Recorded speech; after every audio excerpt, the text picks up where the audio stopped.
Paul Ollinger was one of the original 250 employees at Facebook who retired, started driving his wife crazy. So he started podcasting and writing and doing stand-up comedy. His newest book is Reasonably Happy, The Skeptic's Guide to Achievable Contentment. Welcome to the show, Paul.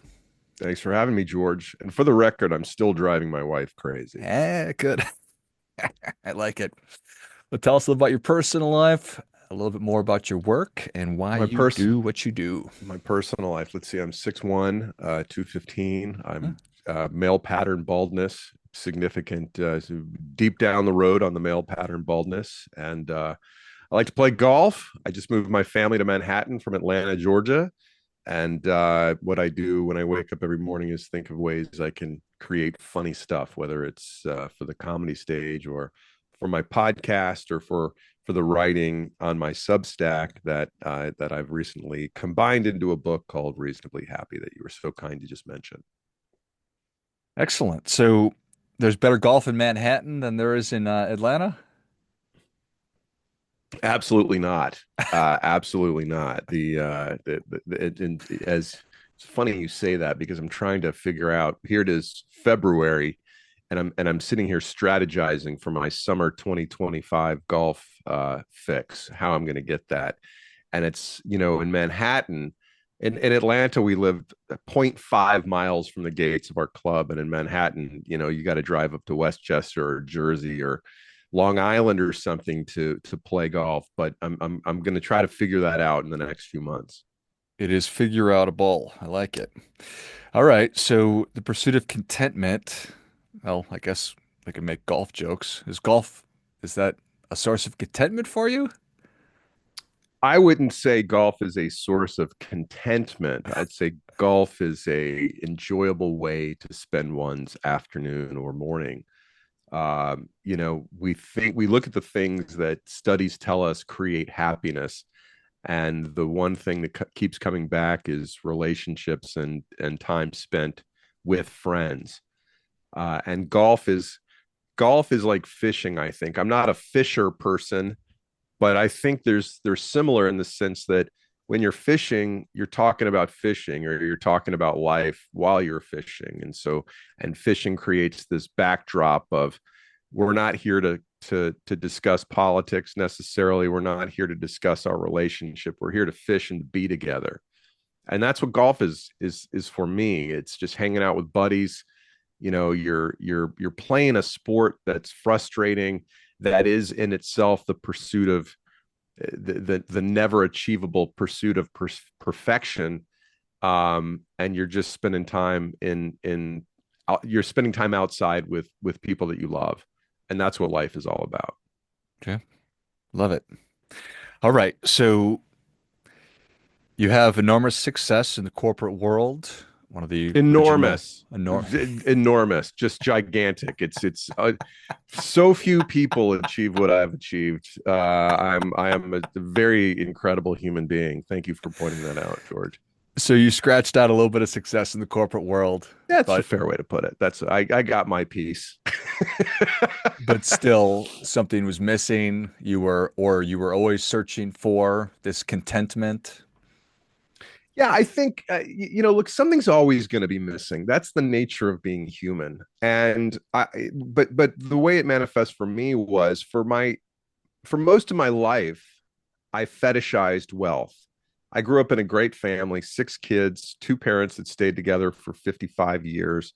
And we had everything we needed and more. My parents were always there. They put us through, through Catholic school and then through college, and got us out into the world with no debt, and then said, "Hey, go figure it out." But there was always this subtext of financial stress that I think for those of us raised by depression era parents, there's always this "it could go away tomorrow" mentality that they can't help but bring to the surface. And so, that sort of was the underlying vibe in our house growing up.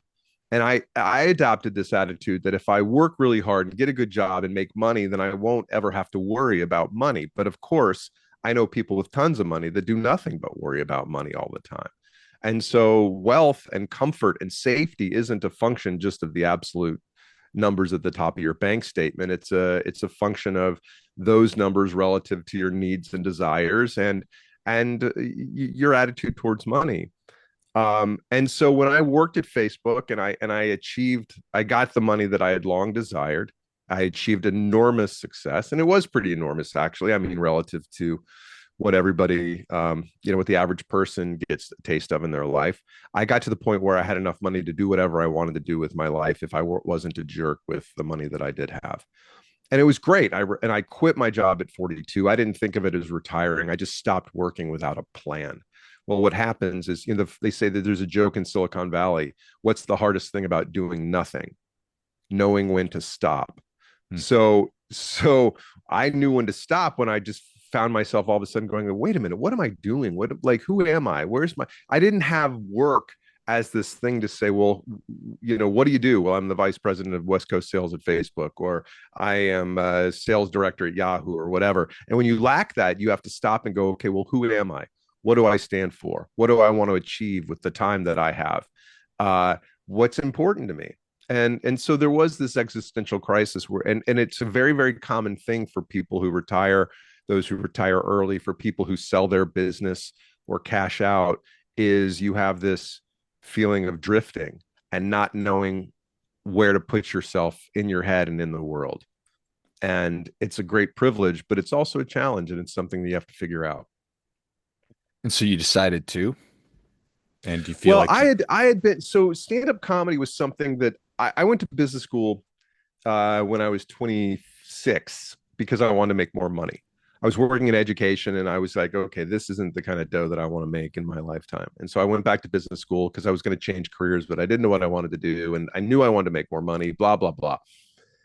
And the big surprise in business school was when I was asked to host a talent show. And I just made fun of my friends one night. And that was stand-up comedy. And I was like, oh my gosh, this is what I want to do. Sorry, hang on one second. Sorry, let's edit that out. But I had no idea that, like, going to business school, that's what I was going to find. I was going to find this talent or this passion that I had for the arts. And I had borrowed $80,000 in 1996 dollars. That would be 100 and be twice that today, right? So I had student loans, and back then, when you borrowed money, you had to pay it back. So I had to get a job, and I went into the digital media world because it was the coolest thing that I could think of doing back then.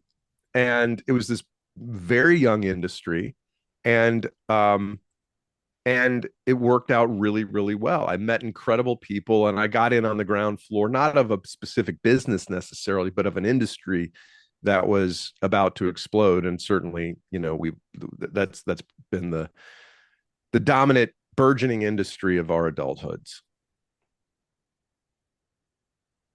so without a you stopped working without a plan. You Correct. recognized that you needed to have some kind of pursuits that human beings are wired for achievement. Is that fair? Human beings are wired for engagement. Achievement, I think, and this is just me, I'm not a psychologist or anything like that, but I think there's a spectrum of orientation toward achievement. And I certainly was. I was and by the way, I think that achievement is a form of self-soothing for many of us. Hmm. That for me, going back to an early age, grades was a way that if I worked hard and got good grades, then I was okay. And that external validation was a way that we achieved okayness. And in adulthood, grades become money, become titles, become social standing.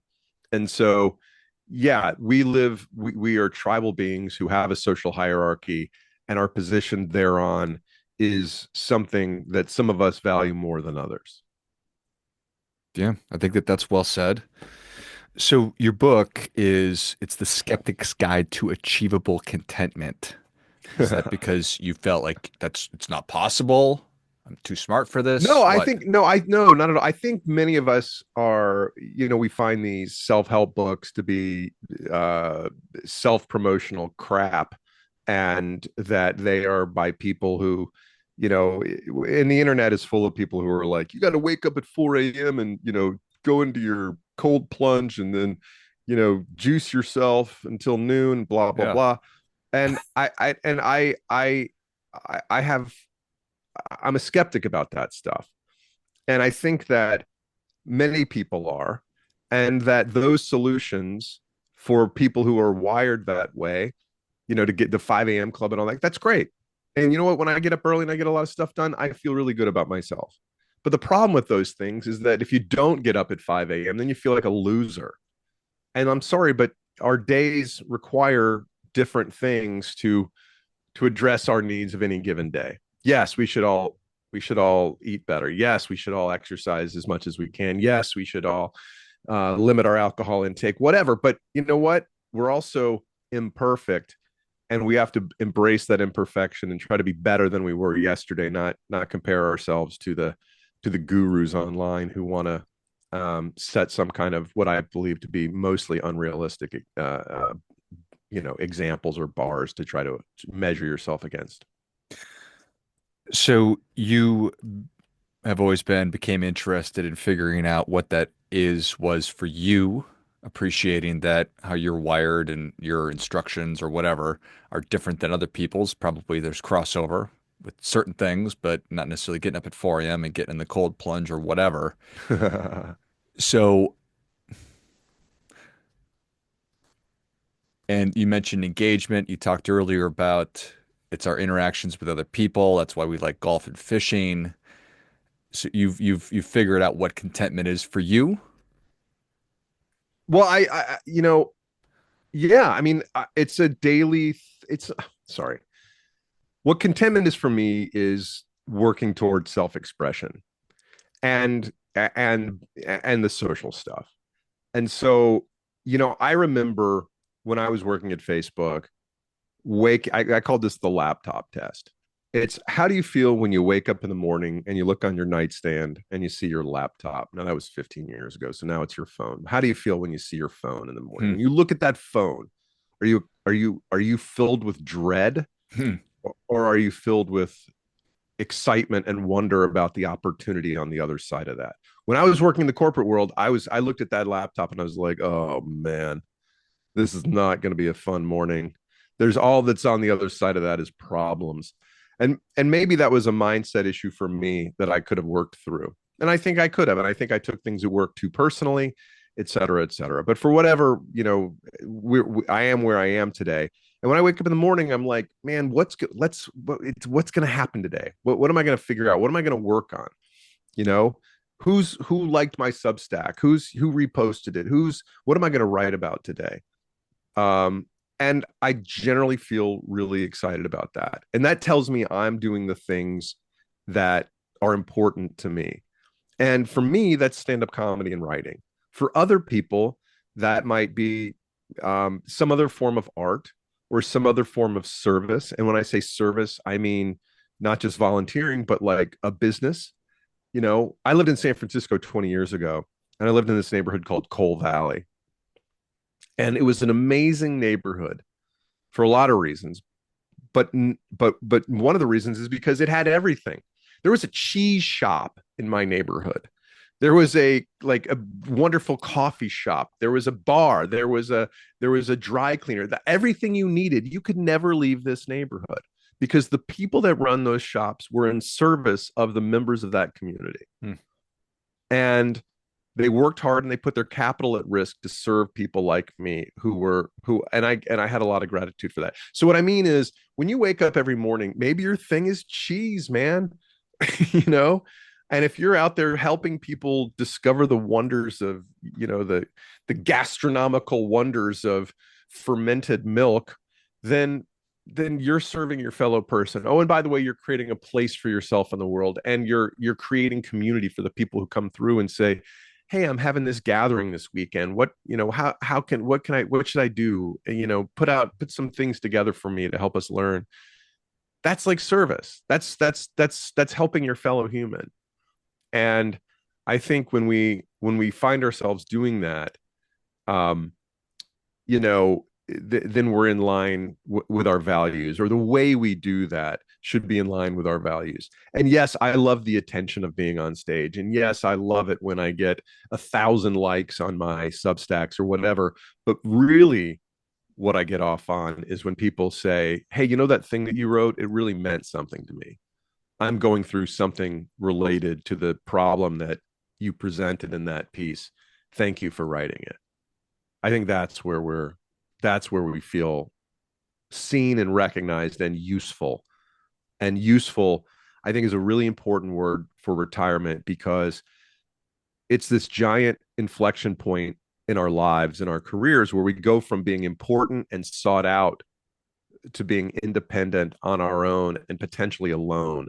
And there is a real risk of feeling unuseful in retirement. And that has massive implications to our happiness and mental health. And we have to find ways to be useful that are in line with our values. That's really well said.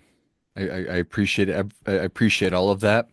It's interesting to me um, that I have this space as a 46-year-old to be able to look at my laptop or my phone and be excited about the work that I'm doing, which was not always the case. And I appreciate that I'm in a financial position to be able to do that. And I also believe that everybody is capable of maybe not doing it wholesale, maybe not retiring from my work at XYZ company and starting a bakery, but I can start baking a little bit here and there and start adding those things into my life that do make me happy. So it's incrementally working towards that versus I'm just going to throw the baby out with the bathwater. What do you think about that? Well, there's two things. What you're talking about is autonomy, not wealth necessarily. Mm, And so I think this is a big distinction that deserves our contemplation. You know, watching the Super Bowl, watching everything you see on TV is the celebration of wealth and jewelry and materialism and all that stuff. That's not the same as financial independence or mm. as professional independence as you just described it. And that you only achieve that through one of two ways. One is working so hard that you make a ton of money, and at a certain point, you have the money in the bank to do what you want to do. And the second is living within your means and spending so little that you get to save and take advantage of compound interest so that at a certain point, you have the opportunity to work part time on your own or full time on your own. What makes me sad when I read about Gen Y and younger millennials who are, you know, not working as hard in their 30s as they might be for whatever reason, some of which is an attitude based choice, is that the work I did in my 30s is why I have autonomy in my 50s. And man, I I can't imagine. I know what's happened to my brain in the last 20 years. And I think our ability to deal and put up with the kind of things you have to deal with in the corporate world, they atrophy very, very quickly after a certain age. And being independent is massively valuable. And so, you know, I don't know what your age of your listeners are, but I would encourage people in your 30s to think about who you want to be 20 years down the road because it's coming and you want to be in a position to be your own person.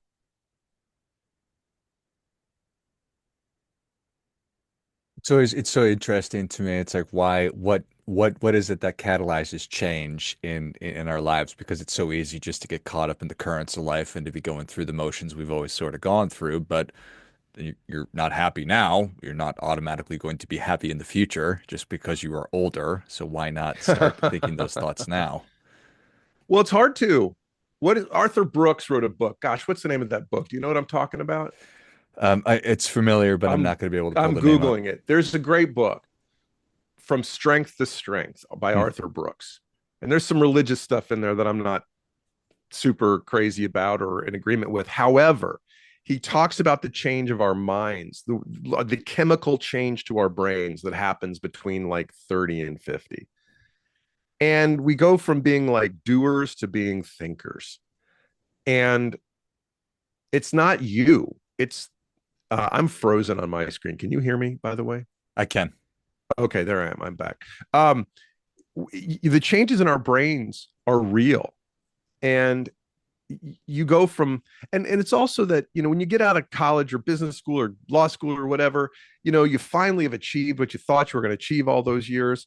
And then you go and you're a lawyer for 5 or 6 years. And then a lot of people doing that job or whatever job go, you know what? I don't think I really love this the way I thought I was going to love it. And then even if you stay on that path and 12 years in, you're a partner, and that's exciting for a little while. And then you're like, wait a minute, I got to do this until I'm 60. Like, it becomes pretty overwhelming. And you have to ask yourself, well, are the things that you're good at when you're 32 the same things you're going to be good at when you're 55? No. You're going to be good at other things, but you're not going to want to grind at 55 the way you grind in your earlier years. You got kids, you're older, you want to put in time, you still want to be relevant, but like work till 1 or 2 in the morning, screw that, man. That's not the way to live. That's not sustainable. So you got to find a way you can still engage and be useful without trying to do what you were doing, decades earlier.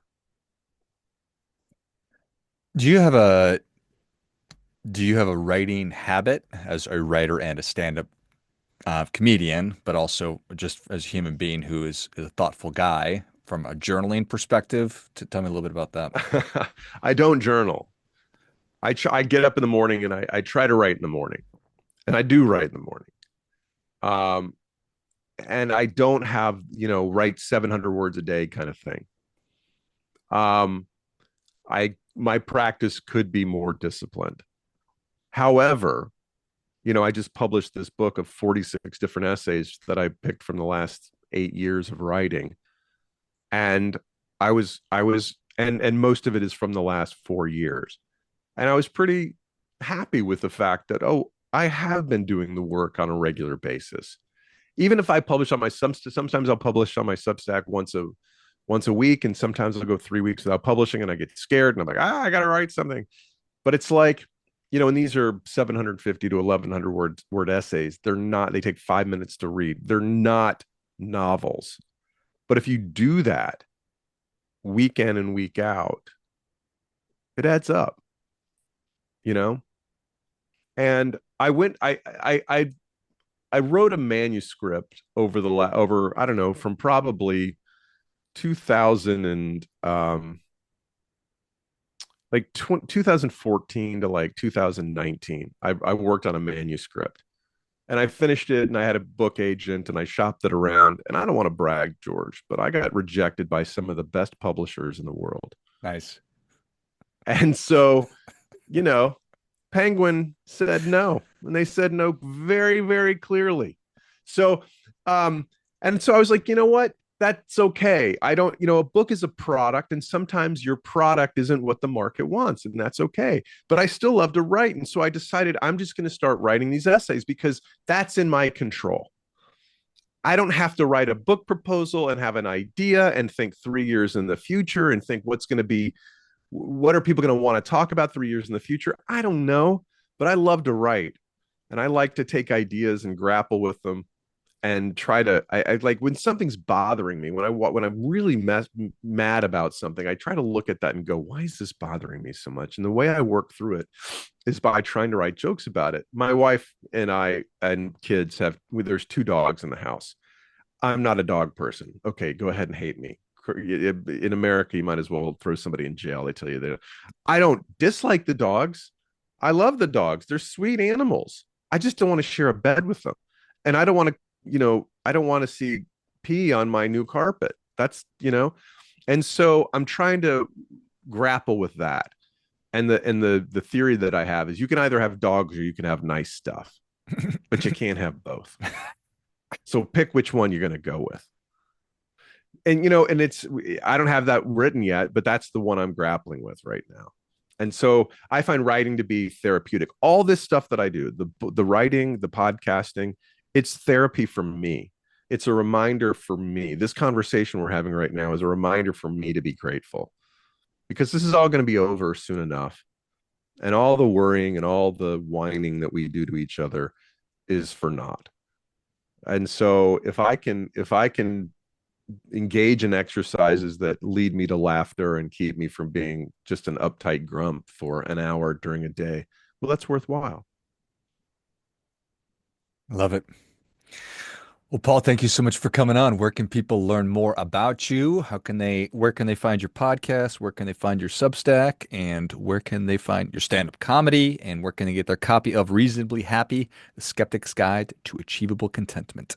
Oh my goodness, there's so many things there. I would say, well, if you got links in the show notes, words.paulollinger.com, and my last name is Ollinger. It should probably just be like comedy Paul, but it's not. Words.paulollinger.com is my Substack. There's links there to all those other wonderful things. I'm also on Instagram and all the other good stuff. The book's available on Amazon. And it's called and the podcast, wherever you get podcasts, both the book and the podcast are, as you say, reasonably happy. Excellent. Well, if you enjoyed as much as I did, show Paul your appreciation. Share today's show with a friend who also appreciates good ideas. Go to words.paulollinger.com. Check out all the stuff Paul's been talking about there. Find Reasonably Happy wherever you listen to your podcasts, and then pick up your copy of Reasonably Happy, The Skeptic's Guide to Achievable Contentment on Amazon. I will link all of those in the notes of the show. Thanks again, Paul. Thank you, George. I appreciate it. Until next time, remember, do your part by doing your best.